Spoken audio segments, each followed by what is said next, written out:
Varos, enfim, vivemos longe dos ensinamentos cristãos. A família tem por obrigação colocar no coração das crianças os reais valores da vida. Um casal que não lesa a sociedade e respeita as leis dificilmente terá um filho delinquente. Pequenas mentiras maternas deixam marcas terríveis na personalidade de uma criança. Somente os nobres exemplos familiares poderão cultivar nos filhos os valores morais que levam o homem à vitória. É obrigação dos pais ajudar os filhos a desenvolver um caráter elevado e nobre, que permanecerá para a vida eterna.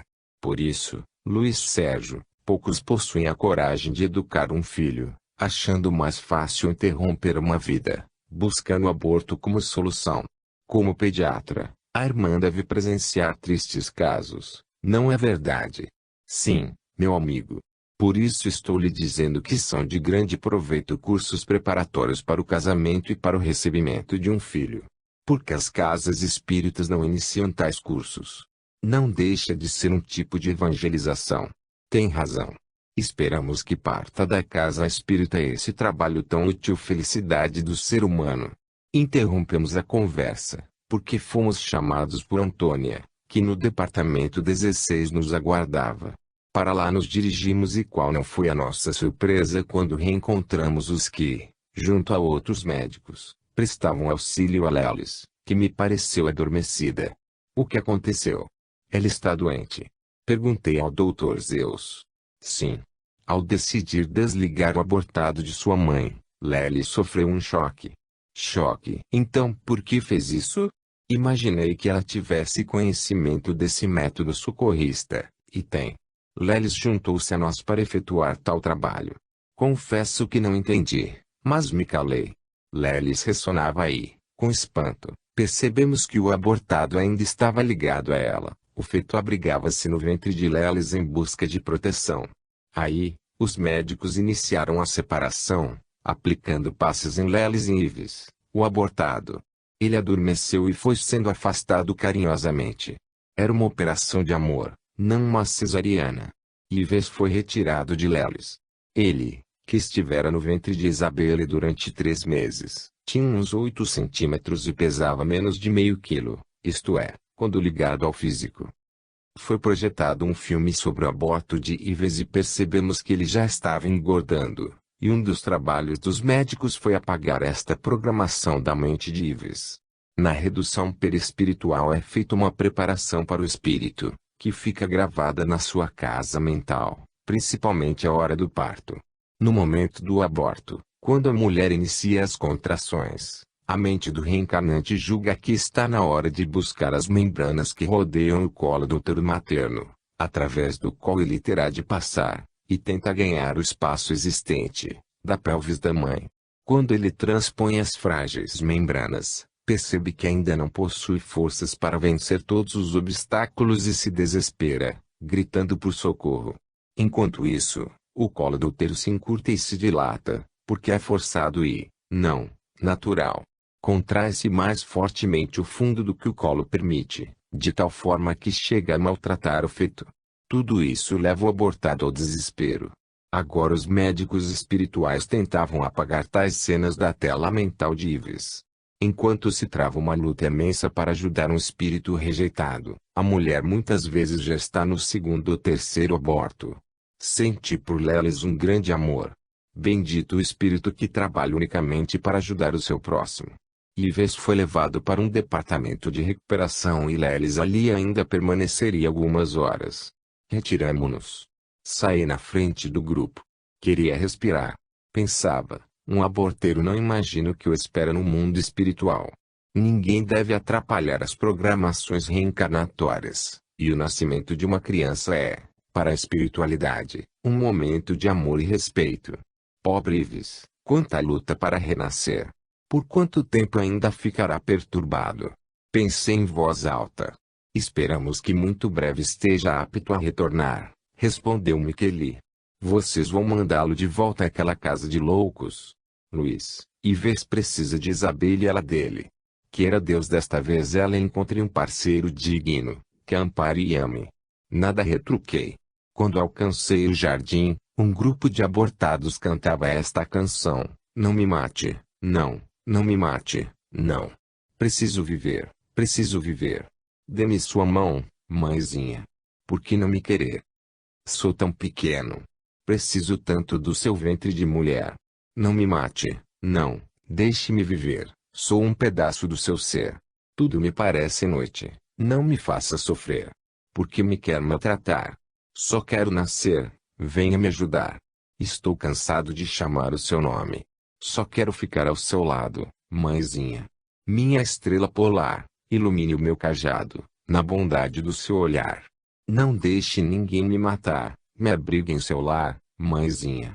Espíritos deformados pelo aborto cantavam esta súplica e toda a nossa equipe deixou cair lágrimas de tristeza por um mundo tão materialista, que ainda mata sem piedade os sonhos do próximo. Capítulo 19. Reencarnes para a renovação da Terra. Um aborteiro sequer imagina o mal que está fazendo ao seu próximo e a si mesmo. Bastava lembrar que, se sua mãe o tivesse abortado, não estaria vivendo a oportunidade da encarnação. Aloísio, ao falar estas palavras, pareceu-me bastante triste. Toquei em seu ombro, querido irmão, não esqueçamos que todos nós teremos de prestar contas dos nossos atos e um aborteiro muito será cobrado, principalmente se ele um dia jurou perante Deus defender a vida. Mas até lá ele causará muitas dores. Enquanto conversávamos, Misael informou-nos que iríamos a outra colônia reencarnacionista. Nem sei o que senti, mas se isso ocorresse antes eu iria gritar de alegria, mas no momento sentia-me muito preocupado com o rumo que os seres encarnados estão dando à própria vida. Não demoramos a chegar. A colônia era muito bonita, florida, clara, muito luminosa mesmo. Fomos levados ao departamento onde Antero e Anita nos aguardavam. Muito gentis, levaram-nos até o auditório, que já se encontrava quase lotado. Uma melodia lindíssima imantava o ambiente. Fizemos uma prece e no palco um irmão iniciou a palestra. Deus seja louvado, irmãos. Feliz do homem digno que é chamado Filho do Senhor, bondade suprema que nos criou simples e inocentes e ainda nos ofertou a liberdade, liberdade esta que ainda não sabemos desfrutar sem cometer injustiças. E uma das mais terríveis é o assassinato. O homem participa das coisas de Deus, mas não é Deus, por ser Ele uno, indivisível, eternamente justo, força-luz do universo. Mas, como filho de Deus, precisa buscar a sua semelhança e isso só ocorre com a perfeição, que se distancia do homem rude, mau, egoísta, avaro e orgulhoso. Todavia Deus crê em nós. Por isso manda os seus mensageiros nos ensinarem o caminho, a verdade e a vida. O maior deles foi o nosso irmão Jesus. Quantos ensinamentos, contudo ainda não os assimilamos. Vivemos atrás de fenômenos e gurus, quando o Filho de Deus, que se fez homem, ensinou-nos o amor duplo. Mesmo assim ainda falhamos, ainda ignoramos o Evangelho divino e os erros se acumulam em nossas fichas kármicas. Dentre as maiores violências contra a lei de Deus está o assassinato, e o mais frio e o mais covarde tem o nome de aborto, visto que o renascimento na matéria é de vital importância para o rápido crescimento espiritual. Em razão de ser o corpo de carne um dos mais valorosos vínculos no caminho longo da evolução, a encarnação é valiosa dádiva aos espíritos aflitos e desesperados. Eles necessitam da escola física e buscam o corpo material para resgatar suas faltas pregressas. Preocupados, continuou, com as rejeições que vêm ocorrendo em relação à gravidez, o plano mais alto busca um meio de amenizar a violência praticada contra esses espíritos que precisam de um corpo carnal. Portanto, hoje, no ano de 1989, não se concebe que uma mulher engravide quando não deseja, a não ser quando estuprada.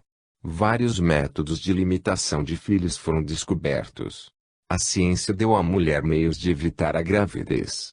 Uns alegam razões econômicas, outros, deficiências educativas ou doenças físicas. Muito justo. Deus conhece a limitação dos seus filhos. Porém, diante de tantos métodos anticoncepcionais, como admitir a mulher engravidar, para depois recusar a criança, buscando soluções violentas para interromper uma gravidez. Não compreendemos essas atitudes, principalmente partindo das mães, mulheres escolhidas por Deus para serem o vínculo desse transporte abençoado, pois graças a ele a terra se renova. Aniquilar a mulher é como matar as sementes, dificultar o florescimento da terra. Quando sabemos que no plano espiritual existem espíritos que necessitam reencarnar com certa urgência, espíritos por demais carentes de um corpo físico. Quão selvagem e indigno é aquele que, sem piedade, diz não a um desses irmãos. O homem precisa conscientizar-se de que a sua vida física é transitória, que logo estará na pátria espiritual e terá de colocar a sua consciência no altar de Deus e bem-aventurado será ele, se ela estiver em paz. Que os casais busquem os métodos de limitação de filhos, mas que, urgentemente, cesse o fogo ardente e injusto do aborto. O homem encarnado precisa saber que, ao consentir no aborto, está plantando um campo de dor e desespero, seja no plano físico, seja no mundo espiritual. Muitos espíritos conseguem ter assistência, mas existe também o vale do aborto, onde organizações das trevas manipulam esses espíritos revoltados. Dominados pelo ódio, acercam-se dos pais que os repudiaram no plano físico, que os eliminaram dos lares terrenos, para torturá-los, seja quando encarnados, seja quando desencarnados. As mulheres, principalmente, que expulsam através do aborto um filho, ignoram o pavoroso inferno de sofrimento que as espera quando, após a desencarnação, esses espíritos aos quais negaram um corpo vêm cobrar-lhes o prometido. Essas organizações contam com a participação de mentes ligadas a perversões sexuais. Elas são cruéis, espíritos tenebrosos acercam-se das mulheres, provocando dolorosas enfermidades. Muitas vezes alguns se arrependem e buscam os núcleos reencarnatórios para voltar a esses lares, onde foram rejeitados, em condições desumanas, deformados e retardados mentais. Porque muitos casais hoje matam. Porque dizem que não está na época de receberem esses filhos. Mas quando acham que já é tempo, a semente se encontra deformada. Prestem atenção, em certos casos, o espírito pode levar anos a fio para conseguir reencarnar, mas quando isso ocorrer, os pais poderão ter filhos problemáticos. Serão sementes que plantaram nestas encarnações passadas e que terão de vê-las germinar. O sexo não é divertimento, é compromisso, e queira Deus todos adquiram consciência desse fato. O aborto é o mais covarde crime que hoje se pratica no mundo físico e, com pesar, sabemos que aumenta a cada instante. Precisamos alertar toda a humanidade que ela está na Terra para exaltar a lei do amor e ninguém merece mais ser amado do que aquele que implora um corpo de carne para cumprir suas tarefas reencarnatórias. Vamos, meus amigos, ajudar uns aos outros. A plateia, estática, ouviu o irmão Lucindo. Ele se retirou e nós ali ainda ficamos, pensativos, sobre tudo o que ouvimos. Capítulo 20. No astral inferior Vale da Revolta. Sérgio, agora vamos dar uma chegada ao Vale da Revolta, convidou-nos Isis. Agradeci e acompanhei em silêncio. Juntamos-nos aos outros e ganhamos estrada. À medida que nos aproximávamos do vale, a vibração ia caindo. Era sufocante. Andávamos com dificuldade. Uma neblina enfeiava a paisagem. O ruído do vento pareceu-me propício para abafar os gritos estridentes.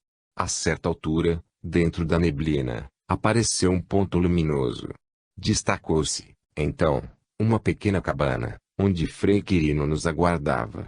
Ele e outros espíritos eram os guardiões do lugar. A pequena casa, toda iluminada, era como uma estrelinha em noite tormentosa. Ficamos por algumas horas e nos retiramos com suas bênçãos de paz. Os trevosos não os molestam. Indaguei aquele. Não, ao contrário, respeitam-nos. Muitos, cansados de sofrer, aqui vêm pedir ajuda. Esta casa é um pequeno hospital. Andamos ainda mais um pouco, enfrentando uma atmosfera asfixiante. De longe avistamos o vale. Casas corroídas pelo tempo e praças sem jardins davam a impressão de uma cidade fantasma ou bombardeada. Chegamos a passos lentos e só então compreendi por que na casa de Frei Quirino recebemos um tratamento de luz, que revestia os nossos perispíritos de uma matéria grosseira, capaz de nos proteger na tarefa que íamos desempenhar. Até os outros companheiros me pareceram estranhos. Entramos na cidade, ou melhor, na vila. Pelas ruas encontramos mulheres correndo como loucas, com os cabelos em desalinho. Estavam grávidas e víamos o feto como se galopasse dentro dos seus ventres. O mau cheiro era terrível e o nosso caminhar, muito penoso. Era como se estivéssemos atolados na lama. Aquela cidade parecia gelatinosa. Como surgiu este lugar? Indaguei. Não creio que tenha sido obra de Deus. Claro que não. Esta cidade é composta de emanações inferiores, portanto, de acordo com os espíritos culposos que aqui se encontram. Saiba, Sérgio, que eles não foram trazidos para cá e, sim, atraídos pela vibração perispiritual de cada um. Que lugar tenebroso, pensei. Encontramos um senhor de seus 40 anos, com o perispírito todo deformado. Mas parecia um cabide de espíritos, tamanha a quantidade de irmãos que nele se grudaram. Completamente dementado, gritava: "Eu sou o doutor, deixem-me em paz, seus vampiros sujos." Assim era aquela vila, morada de mentes perturbadas, cujos perispíritos eram compostos de toxinas, formando uma crosta ácida e viscosa, que os alucinava. Passávamos por eles, mas não éramos percebidos. Nossa equipe orava em silêncio. Quando pude falar, perguntei: "Este vale é composto só de aborteiros?" "Sim, e de algumas mulheres e homens que, sem piedade, abusaram do direito de possuir um corpo físico. Mas é terrível este lugar. Igual a este só o Vale dos Suicidas." "Tem razão, Sérgio, são os mais tenebrosos lugares do astral inferior, decorrentes dos crimes contra a vida. Os aborteiros são os piores inimigos da vida, cruéis exterminadores dos sonhos daqueles que aspiram a reencarnar." Calei-me. Meu coração sofria ao presenciar o horror em que vive um aborteiro no mundo espiritual. Bem perto de nós, debatia-se, envolto por 10 espíritos obsessores, um aborteiro, que chamarei de Célio. Tentamos ajudá-lo, mas sua forma, que não podemos dizer humana, tal a deformação perispiritual, toda gelatinosa, arrastava-se pelo solo negro e viscoso, movendo-se com dificuldade, ainda mais por carregar junto a si seus verdugos, também muitos deles ainda na forma fetal, no ponto da interrupção da gravidez. Em Célio só havia a fisionomia sofredora, o resto do seu corpo não mais possuía forma humana. Destacava-se nele o semblante sofredor. Mas parecia um verme, lutando para se livrar dos seus verdugos, que lhe sugavam sem piedade. Célio me pareceu um enorme feto, tendo a cabeça humana deformada, e, colado nele, as suas vítimas. Assim como Célio, ali estavam vários outros aborteiros que contribuíram não só para retardar o plano de Deus para a reencarnação, como também prejudicaram seus próprios corpos. Quem diria que o grande e famoso médico do passado hoje é uma massa gelatinosa de emanações repugnantes? O seu perispírito deformado é tão indefeso quanto ontem eram as suas vítimas. Murmurei, perplexo. Assim, fomos varando aquelas ruas, onde os seres se arrastavam no solo escuro e escorregadio, muitos ainda levando as suas vítimas que não os perdoavam. Olhei para o solo e de graças a Deus por voletar. Nossos pés não tocavam aquela massa infecta do astral inferior. Perguntei a Misael: "E aquelas mulheres? Não estão deformadas, elas também foram vítimas, mesmo assim estão sofrendo muito."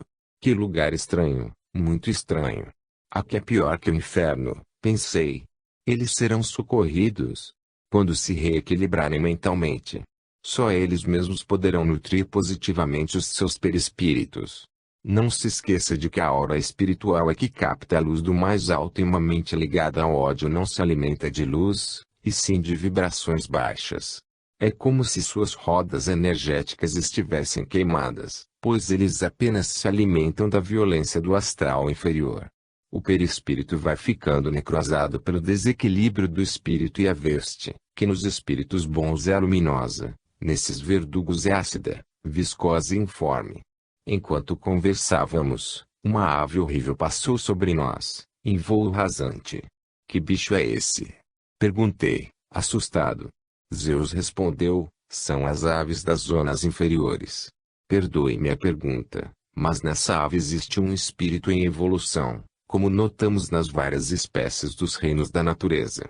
De Misael veio a resposta: não, não existe. Deus seria injusto se colocasse uma centelha de luz num sertão horripilante. Mas elas são aves. Essas aves foram criadas pelas mentes humanas e têm vida curta. Elas são formas pensamento, mas que prestam um real serviço a estes espíritos, pois são elas que, para sobreviverem, necessitam absorver as sujeiras dos seus perispíritos. Estas toxinas que causam dores e dificultam os seus movimentos alimentam estas aves, como outras mais. Como vê, elas, mesmo possuindo forma horrível, são úteis a este vale. Meu Deus, quanto sofrimento! Até parece o inferno. O inferno não existe. Aqueles recebem auxílio, pois não há penas eternas. Irmão, quanto tempo demorou neste sofrimento? Só o tempo de drenar os fluidos negativos que se aderiram ao perispírito. E os nossos técnicos não podem fazer isso para aliviar o sofrimento deles. Não. Os técnicos só podem ajudá-los na hora certa, quando eles merecem. Coitados! E quando isso ocorrerá? Luiz, Deus é bom, tanto é que eles, os gananciosos, cruéis verdugos de anjos, recebem auxílio do Pai, neste vale. Por isso, Sérgio, estamos aqui, para tentar levar alguns para os hospitais. Fiquei meio sem jeito, tem razão, Deus não desampara seus filhos, nós é que ainda não entendemos seus desígnios. Notei, amigo, que uns estão piores que outros. Muitos chegam a um pior aspecto de deformação por praticar maior número de abortos. Célio chegou a fazer 50 por dia. Que? 50. É matar demais. Nisso, avistamos Leocádio. Era uma larva humana e junto a ele vários rostos deformados. Leocádio xingava demais. Era bem visível em sua fisionomia as torturas que sofrerá, mas mesmo assim não parava de esbravejar: se preciso for, voltarei a matá-los, a todos, seus feitos imundos. Deixem-me em paz, estou cansado de tê-los junto a mim. Isis, aproximando-se de Leocádio, foi chamando pelo nome um por um dos abortados e eles foram desprendendo-se da massa gelatinosa, como quando se joga inseticida numa planta e caem os parasitas. Assim também foram caindo sobre o aparelho que existia nas mãos. Ela conseguiu retirar de Leocádio uns 20 espíritos, que fez adormecer com amor. Leocádio, com voz orgulhosa, falou: obrigado, colega. Agora, ajude-me a voltar a ter um corpo humano. Não sei por que Deus permitiu que esses feitos imundos me atormentassem tanto. Só fiz o que os pais me pediram, nada mais. Sou um profissional, montei uma das melhores clínicas abortivas, na Grande São Paulo, dando todo o conforto à gestante. Não acha mais nobre tirarmos as mulheres das mãos das curiosas aborteiras? Na clínica, a mulher recebe toda a assistência, o que não acontece em casas de curiosas. Agora, não sei porquê, vejo-me junto a esses feitos mal cheirosos. Eu, o Dr. Leocádio, eminente médico brasileiro, irmão, como médicos, temos por dever lutar pela vida e o irmão, quando escolheu a sua profissão de médico, bem sabia que teria de consagrar o seu trabalho à saúde e ao prolongamento da vida física de seus pacientes. Interromper uma gravidez a extinguir vida humana em sua fase embrionária, é tolher o plano divino, que prepara as almas para cumprir sua etapa no mundo físico. Pensei que fosse médica, mas pelo visto é mais uma fanática religiosa. Engana-se, irmão, sou uma filha de Deus que se esforça para servir a todos os que de mim precisam. Deixemos de conversa e me ajude. Quero sua forma humana. Sobre isso nada posso fazer, o seu corpo está deformado pelo ódio no seu coração, e ele é o seu cirurgião plástico. Por enquanto, o irmão não tem condição de moldar um novo corpo humano. Até lá, será prisioneiro dessas terríveis deformações perispirituais. Não será Deus, nem seremos nós, os médicos mensageiros, que iremos livrar-lhe dessas lesões perispirituais. O seu corpo verdadeiro, o criado por Deus, está latente dentro dessas deformações. Só depende do seu coração ressuscitá-lo. Mas eu não suporto mais este sofrimento. A quantos espíritos o irmão negou um corpo? Por isso hoje o céu é esta massa gelatinosa, composta de fluidos repugnantes. Se ficar livre do orgulho, os fluidos divinos logo o envolverão. Isis afastou-se, levando consigo os espíritos que antes atormentavam Leocádio para que Frei Quirino pudesse ajudá-los até a chegada de socorro. Assim, muitos espíritos foram separados dos seus algozes, mas nem por isso se sentiram reconfortados. Pensei que iríamos voltar, mas o grupo adentrou um pátio também de feio aspecto. Fomos recebidos por Coral, uma estranha mulher que ali prestava auxílio. Não era espírito evoluído, mas se propusera ajudar os outros. Recebeu-nos com respeito. Os seus auxiliares eram todos mulheres que passaram por aquele vale composto de aborteiros e mães assassinas. Coral nos contou sua vida, fora enfermeira e, por dinheiro, praticara abortos. Quando desencarnou foi para o vale, onde conheceu a verdadeira dor. Ao se ver livre de algumas aderências espirituais, se propôs a ajudar os outros e dali não mais saiu. Ela, com sua equipe, prestava auxílio e, quando os sofrimentos aumentavam, pedia socorro. Por isso ali estávamos. Coral caminhava com dificuldade e falava com a língua enrolada, mesmo assim já estava trabalhando para Deus. Levou-nos a um pavilhão, onde vários espíritos, completamente deformados, gritavam e brigavam entre si. Zeus, Misael que lhe prestavam auxílio, retirando os fluidos negativos daqueles perispíritos sem forma. Para se aproximarem daqueles aborteiros, os nossos médicos se revestiram de um jaleco da cor violeta. À medida que eram cuidados, eles vomitavam sobre os médicos e estes, com carinho, iam lhes aliviando os sofrimentos. Nós, os não-médicos, orávamos em silêncio, juntamente com o Coral e seus auxiliares. Éramos almas irmanadas, lutando para caminhar na estrada estreita de Jesus. Mais tarde, fomos convidados a nos retirar, ficando somente os médicos. Lá fora, não pude deixar de olhar aqueles seres disformes, quase que rolado no charco infecto. Aquele local mais parecia um pântano da dor, nada de flores nem frutos nem água, só a dor e o desespero. Será que aqui tudo é sempre assim, nublado e sem sol, Ápila? Dizem que sim. Nesse momento, passou por nós uma revoada de aves gigantescas, cujo ruído assustou os aborteiros. Levantei os olhos, para melhor analisá-las. Um dos trabalhadores daquele vale esclareceu-nos: elas recolhem os miasmas pesados, são os sanitaristas deste lugar. Os habitantes daqui não são portadores de bons fluidos, que fazem germinar as sementes e colorir os jardins de flores. Precisamos destas aves para a limpeza mental de toda a área. Acreditamos que um dia este vale será transformado em uma colônia de socorro. O que é preciso para que isso aconteça? Perguntei. Logo veio a resposta: que os encarnados se conscientizem de que ninguém pode retardar o plano de Deus. É necessário abolir os abortos da face da terra. Só assim não teremos os vales de sofrimento. Estarei, irmão, orando para que Deus nos ajude a incendiar com a chama do amor todos os lugares tenebrosos dos mundos físico e espiritual. Abri as Escrituras e caiu Miqueias, capítulo Vi, Caminho da Salvação. Capítulo 21. O resgate de Eugênia. Enquanto descansávamos um pouco, resolvemos ler o Antigo Testamento, para acalmar o nosso espírito.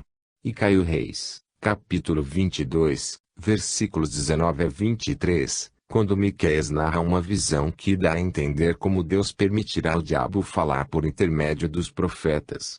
Ficamos tecendo comentários sobre o perigo de sermos enganados e que isso somente acontece com as pessoas orgulhosas, desejosas de receber elogios.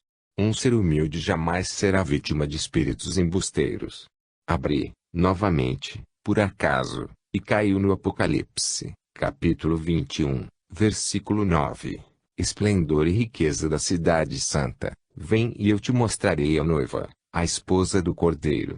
Pela descrição de João surgiu em meu pensamento a cidade de Brasília, apesar de as medidas serem simbólicas. As maiores cidades do Oriente Antigo eram quadradas, por exemplo, Babilônia e Nínive. Quanto ao nome da pedra, jaspe, era para nos dar uma pálida ideia da beleza da cidade prometida. 27. Não entrará nela coisa alguma contaminada. No capítulo 22, versículo 15. Ficam fora os cães, os feiticeiros, os impuros, os homicidas, os idólatras e todos os que amam e praticam as injustiças. Percebemos que da terra celeste serão afastados todos aqueles que de alguma forma tiverem agido contra a lei divina, para os quais não haverá prazeres ou gozo, mas serão lançados na segunda morte. Quer dizer que os espíritos que da terra sairão exilados retroagirão na forma perispiritual, de acordo com a vibração do planeta para onde serão levados, e sofrerão a segunda morte. A primeira morte é livrar-se do corpo físico e a segunda, da forma humana do perispírito. Chegou até nós o chamado para darmos outra incursão pela cidade das trevas, a cidade dos aborteiros, dos espíritos condenados pela própria maldade de extinguir vidas humanas ainda embrionárias. Saímos mais uma vez pela cidade, revendo aquele solo negro e viscoso, onde seres rastejavam com seus corpos deformados, mas parecendo larvas humanas. Senti-me meio tonto e segurei nos braços de Isis, que me reconfortou. Fitei os irmãos sofredores e, à medida que os olhava, dava-me a impressão de que aqueles espectros lutavam para se livrar das deformações, mas elas estavam vivas demais naquelas consciências. Esforçavam-se, muitos deles, para se locomover com desenvoltura.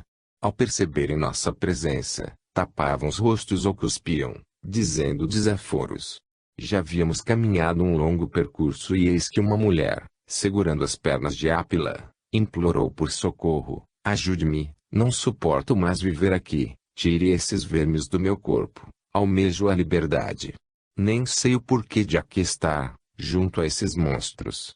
Fui, na terra, excelente profissional. Ajudei tantas pessoas.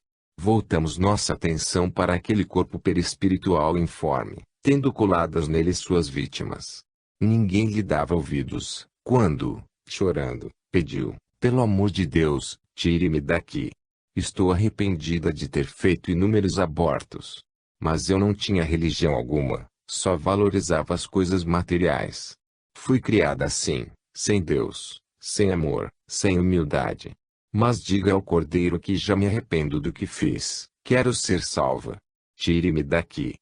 Enquanto pronunciava essas palavras, ela já estava me segurando, ou melhor, me afundando, porque, sentindo pena, desequilibrei-me. Logo os outros nos socorreram e Misel providenciou a massa onde Eugênia foi transportada, recebendo, antes, um passe magnético. Fomos deixando para trás aquele vale de sofrimentos, onde o odor fétido era prova do apodrecimento mental da criatura humana, lugar sombrio, bem apropriado para abrigar almas sem amor e sem fé. Conforme nos aproximávamos do portão, o lugar tomava-se mais turbulento, com animais ferozes e muitas aves que o sobrevoavam com alarido, a nos ameaçar. Silenciosamente, só orávamos. Às vezes eu as procurava com o olhar, queria compreender o porquê da existência delas. Porém, aquela não era a hora propícia para perguntas. Aquele lugar pavoroso era o inferno tão falado, só não possuía o fogo eterno. Quando alcançamos o portão, despedimo-nos dos guardiões daquele lugar, espíritos também culpados mas que, mesmo doentes, ajudavam a espiritualidade maior. Olhei-os com carinho, pedindo a Deus pela salvação de todos. Recitei o Salmo 103, bem alto, em louvor àquele lugar e os guardiões baixaram a cabeça para me ouvir. Bendize a minha alma, ó Senhor. Este salmo é um hino ao Criador do Universo. Em 7 quadros, conta as magnificências da criação. Cantei cada um deles e quando terminei todos choravam, principalmente os guardas daquele lugar. Dessa forma, deixamos para trás aquelas almas sofridas, encaminhando-nos de volta à casa de Frei Quirino. Depois do que vimos, ali pareceu-nos o céu, a paz era o perfume do lugar. Sorridente, Frei Quirino logo providenciou socorro à mulher que trouxéramos. Aquela casa, que à primeira vista mostrava-se pequena, agora percebia possuir uma confortável enfermaria, onde Eugênia logo foi atendida. Primeiro tomou um bom banho, depois uma saborosa sopa. Reencontramo-la 2 dias depois, já livre dos outros espíritos, os quais um dia havia impedido de retornar à carne. Perguntei ao auxiliar de Quirino: vocês conseguiram livrá-la dos verdugos? Coitadinhos, eram tão sofridos que nem tivemos dificuldade em separá-los. E onde estão? Já foram levados para os departamentos apropriados para esses casos. Onde ficam esses departamentos? Na Universidade Maria de Nazaré, mas aqui existe o hospital que também presta auxílio a esses casos. Ao nos aproximarmos de Eugênia, ela dormia tranquilamente, porém, para surpresa minha, seu corpo ainda estava deformado. Livre dos verdugos, sua deformação apresentava-se mais terrível. Seus olhos pareciam os de uma caveira. Aproximei-me, vendo que despertava. Como vai, Eugênia? Estou ótima, disse friamente. Depois, arrependendo-se, falou-me: ah, foi você o moço que me ajudou. Eu, não, respondi. Quem ajudou foram os médicos do nosso grupo. Engana-se, Sérgio, falou Kelly. Eugênia tem razão. Quando ela o tocou, seu coração a cobriu de bênçãos e só assim ela teve condição de ser salva. Mas logo eu. Sim. Os seus leitores o cobrem de fluidos bons e você, carinhosamente, reparte-os com os outros. Meio sem graça, alisei as mãos deformadas de Eugênia e lhe beijei o rosto que, ao contato dos meus lábios, deu a impressão de um bloco gelatinoso, muito gelado. Retirei-me, mas os médicos ainda permaneceram junto à doente. Ao passar por outra enfermaria, vi outros seres repousando. Ao perceber que os observava, irmão Quirino me falou: todos voltarão um dia a possuir a perfeição da veste nupcial. Até lá, terão de sofrer o ranger de dentes. Acompanhei-o até o jardim interno onde, sabendo de minha admiração por orquídeas, presenteou-me com uma branca. Beijei sua mão amiga, dizendo-lhe: irmão, eu amo você. Sorriu e se afastou. Fiquei esperando os outros, que não demoraram a chegar. Ainda conhecemos outra ala da pequena casa de Frei Quirino, a ala da prece, onde bondosas almas protegiam, através da oração, os espíritos sofredores ali socorridos. Quando terminamos, perguntei a José, um dos companheiros de Frei Quirino: os senhores não são molestados pelos trevosos?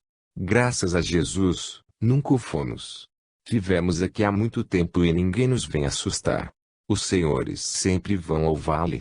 Às vezes, quando alguém grita por socorro. E nós, por que fomos lá agora? Quem me respondeu foi Aloísio. Sérgio, fui eu quem pediu ajuda para Eugênia, ela é minha mãe. Sua mãe? Sim, Sérgio. Apesar de tudo, ela foi uma mãe razoável. É mesmo, Aloísio. Kelly nos interrompeu, comunicando: vamos partir, a terra nos espera. Irmã, eu só gostaria de saber por que lá no vale existem tantas árvores feias de bichos peçonhentos. Graças a eles, naquele lugar ainda se respira. Eles são os filtros das emanações ruins que partem das mentes humanas e de todos os habitantes daquele lugar. Eles trituram os lixos mentais da humanidade. Sabe que estou surpreso com esses animais? Por quê? Nessas aves do umbral inferior não existe espírito em evolução. Elas foram criadas pelas imperfeições do homem. Quer dizer que a mente perturbada cria e alimenta seres monstruosos. Não é bem assim, Sérgio. Mas que o plano inferior vive das vibrações baixas dos encarnados. Isso vive. Sim, os motéis, por exemplo, possuem uma aura vermelha que, imantada pela luxúria da perversão, fornece energia aos espíritos que ainda desejam praticar sexo, mesmo já desencarnados. É nesses lugares que eles buscam as forças sexuais lá existentes, para suprir seus desejos desenfreados. Obrigado, amiga. Até outro dia, irmãos deste vale, falei, fazendo continência. Capítulo 22. Um ponto de luz nas trevas. Na saída, reencontramos Frei Quirino que, muito gentil, desejou-nos boa viagem. Os médicos ficaram para trás, conversando mais um pouquinho com ele. Eu, Aloísio e os outros fomos ganhando estrada. Logo depois Els, Kelly, Isis e Misael juntaram-se a nós. Não perguntei aonde iríamos, mas também não precisava. O ar ia ficando deletério, denso e mórbido. Aproximávamos-nos do umbral inferior. Se o solo era lodoso, o céu era coberto de nuvens escuras, como se estivéssemos envoltos por sombras tenebrosas. Ápila perguntou-me: está com medo? Medo de quê, companheiro? Ele nada mais falou, mas aos nossos ouvidos chegavam os ruídos mais estranhos. Eu não via a hora de avistar algum ser humano, mas o céu ficava cada vez mais turbulento. Orava tanto a Deus que as lágrimas me faziam companhia. Nisso, um barulho terrível, como se uma catástrofe fosse ocorrer, chegou aos nossos ouvidos. Era como se um turbilhão se aproximasse. Detivemo-nos, protegidos pela oração. Um grupo passou por nós em desabalada correria. Logo, outro atrás dele. Era uma briga entre bandos de trevosos. Os urros eram assustadores. Calma, muita calma, alertou Misael. Os irmãozinhos estão agitados, isto é comum entre eles. Aqui o ódio toma conta dos espíritos. Continuamos a caminhar até divisarmos aqueles seres endurecidos, que pareciam concentrados nas imediações dos vales, sem um lar que os abrigasse, somente árvores e rochas. Pareciam mendigos, sem roupas decentes nem casas. Amintas pediu que parássemos e olhássemos o vale que se estendia à nossa frente. Ninguém pode calcular o horror desse lugar. Vários espíritos sendo maltratados, verdadeiros escravos dos mais fortes, torturados mesmo. Por que batem tanto nesses homens?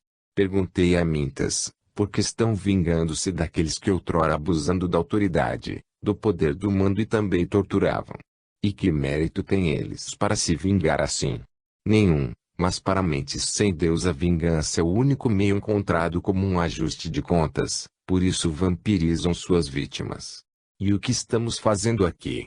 Nosso trabalho não é com os aborteiros. Sim, mas isso não nos impede de prestar auxílio aos necessitados. Nisso, avistamos um espírito que fazia outro de cavalo. Montado nele, chicoteava-o, dizendo: anda ligeiro, senão eu te mato. E o coitado, com as mãos machucadas, ia correndo, de quatro, enquanto o cavaleiro ria ruidosamente. Quando passaram por nós, a Ápila, com seu poder magnético, tirou de cima da sua vítima e ele se desequilibrou, levando um tombinho. Como esbravejou. Fiz tudo para conter o riso.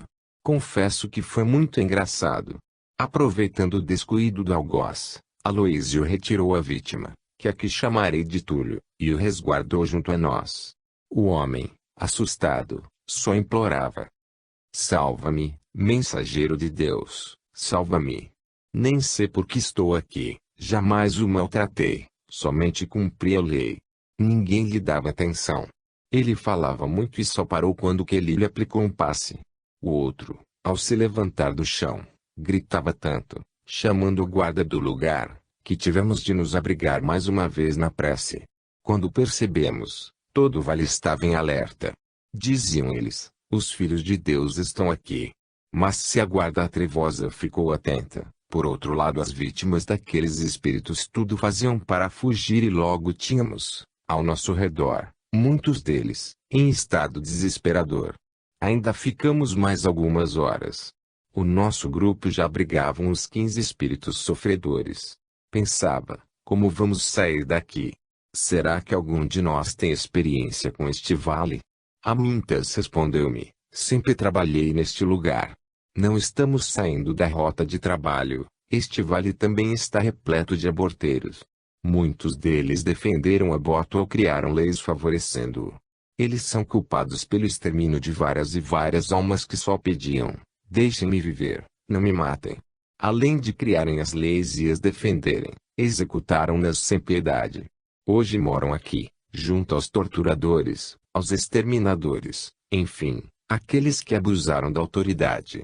O homem, quando encarnado, não imagina o que o espera após a separação corpo físico e espírito e vai praticando atos selvagens. Não seria mais fácil se todos os encarnados se tomassem espiritualizados? Cessariam as violências e os homens não sofreriam tanto nos umbrais. No maior silêncio, Fomos andando à procura de um meio de sairmos dali.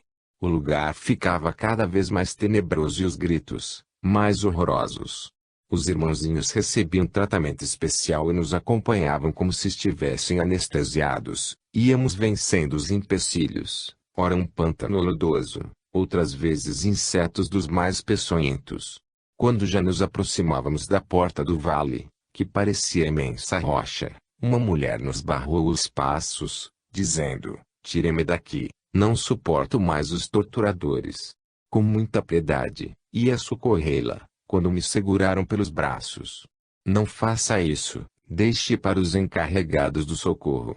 Amintas aproximou-se, quando ela soltou estrondosa gargalhada, tentando abraçar o socorrista, que foi envolvendo-a com fluidos de amor. Ela os recebia como se fossem chicotadas. Gritava: "Vão para o inferno, filhos do diabo. Deixem-nos em paz." Amintas nos deu sinal para passarmos e só respirei aliviado quando ultrapassamos a gruta e nos vimos longe dali. "Quem é ela?" perguntei. "E uma irmãzinha que sempre defendeu o aborto, gritando para as mulheres o direito da defesa do seu corpo e de dizer não à gravidez. Líder feminista, lutou pela liberação do aborto em seu país e hoje vive neste vale, ainda mais revoltada, coberta de ódio e maldade. Assim, levamos alguns irmãozinhos conosco, em fila indiana, nada falavam, mas tinham no olhar o desespero de uma vida. Para onde iremos levá-los?" "Para o hospital de Tere", informou-me Kelly. Caminhamos ainda algumas horas até alcançarmos o abrigo, onde já nos aguardavam. O hospital, todo branquinho, era um raio de luz que despontava na escuridão da dor e do desespero. O hospital de Ter abriu suas portas para receber os nossos doentes e irmã Sofia nos alojou numa bela sala, florida e perfumada, onde reequilibramos os nossos espíritos. Os doentes foram levados para as enfermarias, onde primeiramente iriam receber uma boa limpeza. Ouvindo música, procurei relaxar e logo adormeci. Quando acordei, meio sem graça, Lely sorria-me. "O que lhe aconteceu, Sérgio?" Respondi: "Eu é que lhe pergunto, por onde você andou?" Perguntas sem respostas. Eu não respondia dela nem ela minha. Nesse momento, outra irmã viera chamar-nos. Estávamos sendo esperados na sala de palestras. Irmã Maria, uma bela senhora, sorriu-nos, desejando boas-vindas. Ela resplandecia carinho e amor. Emocionado, beijei sua mão e a olhei com imenso respeito. Maria José convidou-nos à oração. "Pai, generoso e bom, apiedai-vos dos vossos filhos imaturos e dai-lhes a oportunidade de ressarcir seus erros. Não os deixeis perdidos nas estradas escuras do ódio. Clareai os seus olhos para os campos do trabalho e dai-lhes coragem para plantar as sementes da humildade, do amor e do perdão. O sofrimento na terra é imenso e ninguém existe que não esteja acolhendo o fruto dos seus erros passados. Mas vós sois o Pai bondoso e tendes o poder de aliviar todos os sofrimentos. Confiantes, portanto, em vosso amor, esperamos que, ao ouvirdes as nossas preces, façais brotar nesses endurecidos corações o desejo de paz e que eles venham a praticar o bem, a fim de, mais facilmente, prosseguirem no caminho de evolução. Precisamos de forças, alento e coragem para conseguir atingir o fim da jornada. Tirai, Senhor, de nós, o véu que nos embaraça, purificai nossas vidas para que sejamos dignos do vosso amor, Pai amado. Assim seja." Terminada a prece, irmã Maria José levou-nos até a enfermaria, onde nem reconhecemos os antigos maltrapilhos. Quase todos dormiam. "Eles ficarão aqui?" perguntei. "Não, meu irmãozinho. Terão de seguir para o grande hospital de Maria, onde receberão cuidados especiais.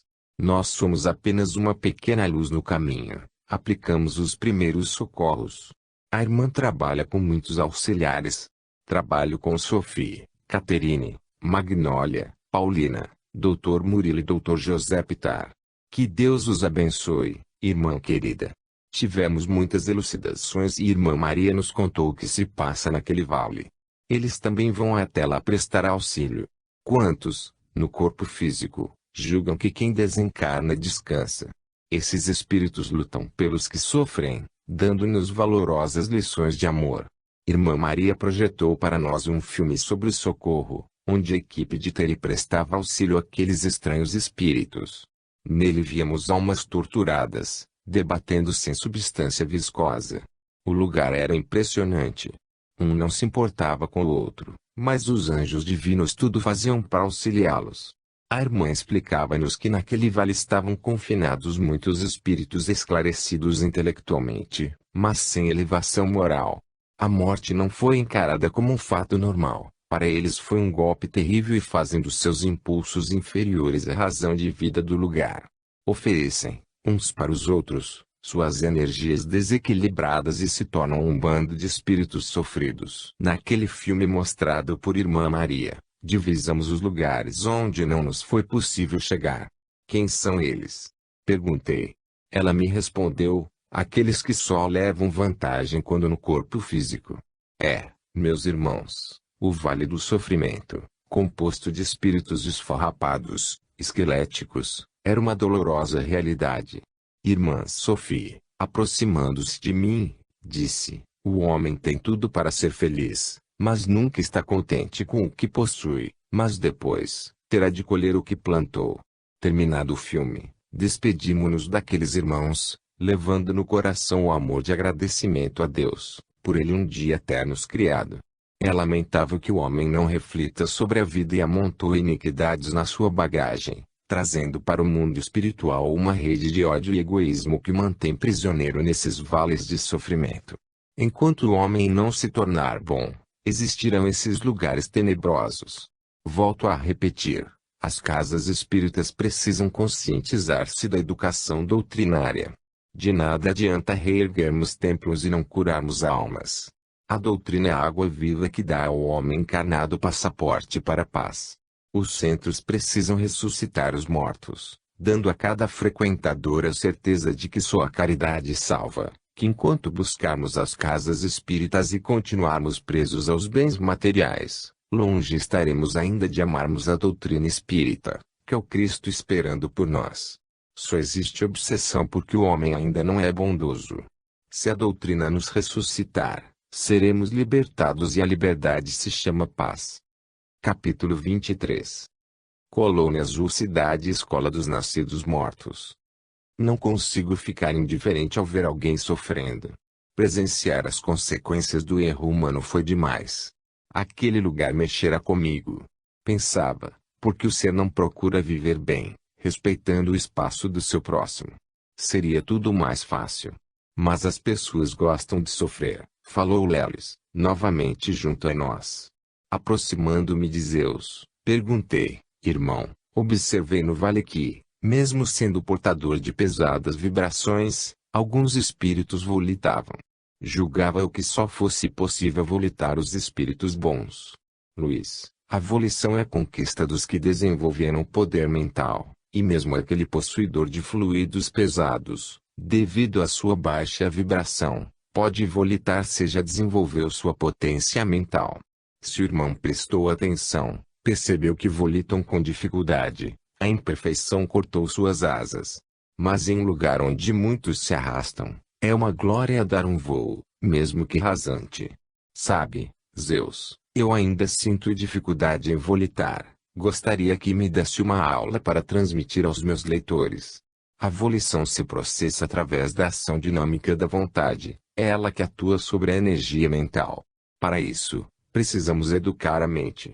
A disciplina fortalece a mente e esta, energizada, pode alcançar os pontos desejados. Você aconselha o homem a desenvolver sua força mental? Não no sentido do que estamos falando. De nada vale ao espírito sua força mental, se ela está desequilibrada. O bom seria se o homem desenvolvesse a mente para o bem, aí sim, quando liberto do corpo físico, transformar-se-ia em um pássaro livre e feliz. Notei que aqueles que ali volitam sentem-se como reis. Zeus sorriu. Por isso é bom todos estudarem e desenvolverem o coração, só o amor dá ao homem a paz. Se conhecer o seu metabolismo, o homem chegará ao ponto máximo de fortalecimento da mente, que lhe vai ajudar muito ao libertar-se do corpo físico. Entretanto, Fortalecer a mente para escravizar alguém é como cursar uma faculdade de medicina e depois se tomar aborteiro. Não tem valor algum. Recordo-me sempre da dificuldade que tive em volitar e hoje percebi que muitos dos trevosos volitam. Luiz, eles volitam, mas não saem do lugar, são aves de asas cortadas. Nada mais falamos. O vento soprava forte, quando Lelis, com sua voz aveludada, cantou esta canção: Maria, Maria, Mãe amada, não me deixes cair em tentação. Quero ser digna de ti, acolhe-me em teu grande coração. Livra-me do egoísmo, da vaidade e da avareza. Segura, Maria, minha mão, leva-me para longe da tristeza. Quero ficar ao lado de Jesus, irmão. Maria, Maria. Pareceu-me que todo lugar se curvou, em respeito à mãe de Jesus. À medida que Lelis cantava, uma ondulação colorida nos envolveu. Aprontei-me para orar por todos os que precisam. Quando reabri os olhos, notei que uma nova colônia despontava. Era a colônia azul. Lelis, intrigada com a minha indiferença, indagou: o que aconteceu? Por que a tristeza? Nada, apenas me sinto cansado. Vou descansar um pouco. Ápilo intercedeu, dizendo: está bem, podes descansar, mas enquanto ficares descansando deixarás de aprender. Nada falei, porque já perdíamos abrigo. A colônia e seus portões floridos abriam-se para nos acolher. Descortinou-se aos nossos olhos um jardim em flor, onde os miosotes compunham, junto às rosas, um buquê divino. A colônia era pequena, mas muito florida. Quem nos recebeu foi Calito, levando-nos para a ala 9, onde Francis nos esperava. Sejam bem-vindos à nossa colônia. Espero que tenhamos elevação para bem acolhê-los. Examinava cada detalhe daquele belo lugar, curiosamente, sendo advertido por Aloísio: cuidado, muito cuidado, a curiosidade é um desequilíbrio mental. Desculpe, é que a gente vem de um lugar tão triste, que é difícil acreditar que aqui no umbral exista esse pedaço de céu. Francis conversou com os médicos e pediu a Joaquina para nos levar até o Campo das Violetas. Segui o grupo sem muito entusiasmo, mas à proporção que nos aproximávamos, o perfume ia nos inebriando. Sob a luz do sol não muito intensa, passamos por uma cascata, cujas águas cristalinas nos reconfortaram.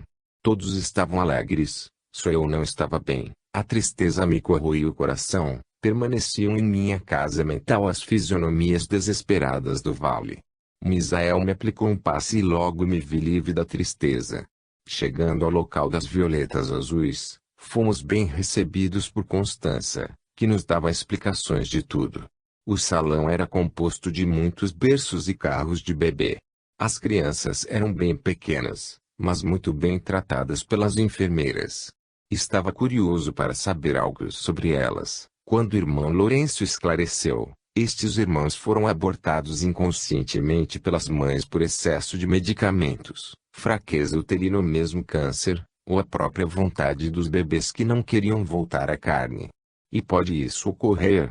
Sim, em muitas ocasiões a gravidez é efetuada, mas não consegue atingir os 9 meses. Este recanto fortalece os fetos para a nova descida à carne. Por que ocorrem estas rejeições? Como já disse, vários fatores as originam, porém o mais comum refere-se aos bebês que não querem reencarnar. Muitos por terem sido rejeitados. Perguntei se podia pegar Lisandra no colo e, ao fazê-lo, gritou tanto que quase saí correndo. É difícil de acreditar, mas ali estava, no plano espiritual, uma colônia de crianças, uma das maternidades divinas. Todo o grupo admirava o lugar, que nem parecia estar alojado no umbral, tal a paz ali reinante. Depois de visitarmos o pátio, fomos levados até a sala de estudos, onde se preparava mais uma reencarnação. Comentei com Aloísio: o departamento é fogo, está em muitos lugares, por isso a negada não pode bobear. Todos fizeram força para não rir e confesso que fiquei envergonhado, porque a irmã Joaquina acrescentou: Deus é bom. Por isso ele não cansa de nos chamar ao trabalho. A equipe passou a examinar os prontuários daqueles espíritos que foram abortados por vários fatores. No desencarne, como na reencarnação, o espírito passa por uma experiência marcante. É como um salto bem alto de um plano para outro. Assistimos aos filmes projetados e um deles relacionava-se com Lisandra. Vimos-la em tamanho normal, uma senhora de seus 60 anos, sendo unida a um útero materno e este, composto de fortes correntes eletromagnéticas.